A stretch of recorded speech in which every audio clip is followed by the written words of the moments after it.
एक घर में एक मां मर गई, तो बेटा अमेरिका रहता था। जब मां मर गई तो बड़ा बेटा आया, तो बाप ने पूछा क्यों रे, छोटा बेटा क्यों नहीं आया, वो क्यों नहीं आया? उसने कहा पिताजी वो काम बहुत है ना अमेरिका में, हम लोग बहुत बिजी हैं, बहुत बड़ा वहां काम है हम लोगों का। तो सोचा कि मां मरी है तो हम जाएंगे, और जब आप जाएंगे ना तो छोटा वाला आएगा। अभी मां को आग लगाने में आया हूं, जब आप मर जाओगे सोचो वो एक कैसा बेटा होगा जो अपने बाप से ये कहता है कि जब आप मर जाओगे तो छोटा भाई आएगा। और ये कौन लोग कह रहे हैं? अनपढ़ बेटा नहीं, पढ़े लिखे बेटे। बेटों को पढ़ाओ लिखाओ मेरी मां, पर इतना भी ना पढ़ाना कि वो अपने संस्कार भूल जाएं। सबसे बड़ी शिक्षा है संस्कार। इतने संस्कार तो दो कि आपके बुढ़ापे में आपके बेटा आपको सम्मान से 2 वक्त की रोटी देते रहें। इतने संस्कार तो देकर जाना, वरना कोई और ना भोगेगा, तुम्हें ही भोगना पड़ेगा बुढ़ापे में।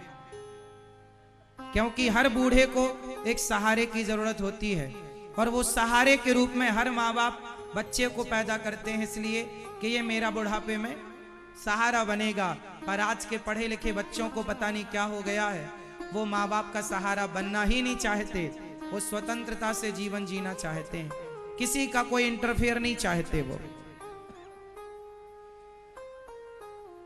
एक माँ जब मरती है तो वो ये चाहती है कि मेरा बेटा मेरे पास हो, मेरी बहू हो, मेरे अपने लोग मेरे साथ हो।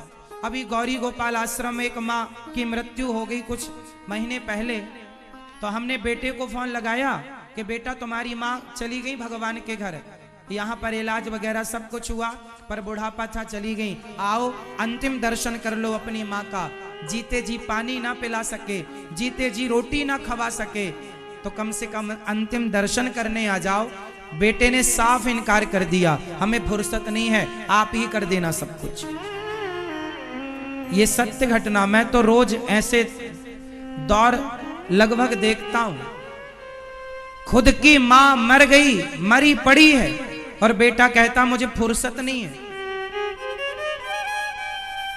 तब उस मां का अंतिम संस्कार वहां विधिवत हुआ, ये दास ने कंधा दिया, और वहां मां की अंतेरही इत्यादि सब वहीं गौरी गोपाल आश्रम में ये दास ने की। अपनी औलाद मां को देखने ना आई। कैसी औलाद है ये, कैसे संस्कार है ये, और इन संस्कारों से लाभ किस समाज का है? ऐसी समाज का आप और हम करेंगे क्या?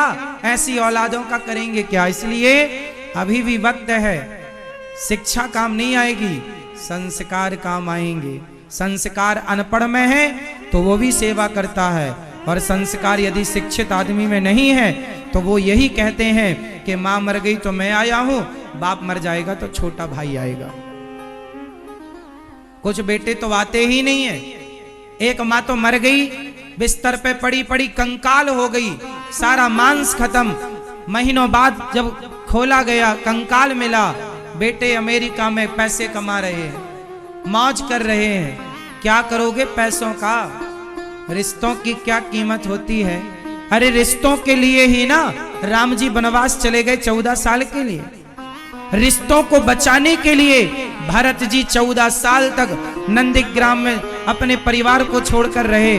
क्या वैल्यू थी राम के जीवन में रिश्तों की? सीता मां के लिए रावण जैसे लंका के राजा से लड़ गए, बिना खंबे का सेतु बना दिया। कितनी वैल्यू थी ना उस समय रिश्तों की। पत्नी की कितनी वैल्यू थी, माँ बाप के वचनों की कितनी वैल्यू थी कि 14 साल का वनवास केवल वचन के कारण चले गए। कितनी कीमत थी रिश्तों की, और आज देख लो।